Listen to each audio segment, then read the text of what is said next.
Hello friends, till now we have covered all these our features of React 19 new hooks and the features.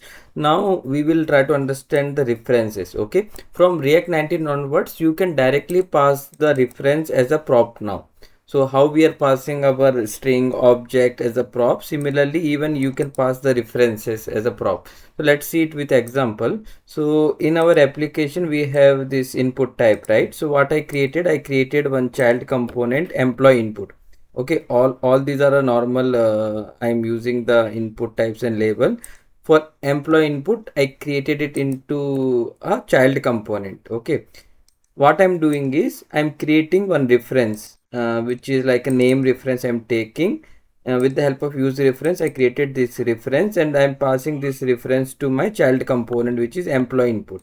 Okay, and in my child component now I'm able to directly pass my reference as a prop, right? You can see I added a one property here, ref, and its type is react.reference. Okay, and that one I'm passing it to my child component.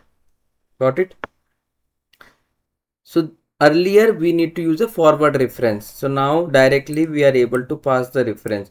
The advantage of this one is, so here we pass this name reference. So this is my parent component. So even from my parent component, with the help of this reference, I am able to focus on my child component. So this is my child component employee input, right? This employee input is my child component, and in my parent component I have added a button which is like a focus name, and on click what I'm doing, I'm using this reference which I pass to my child and trying to focus on that element. And once I clicked on it, you can see even it's a child component, but I'm able to, with the help of reference, I am able to update from my parent.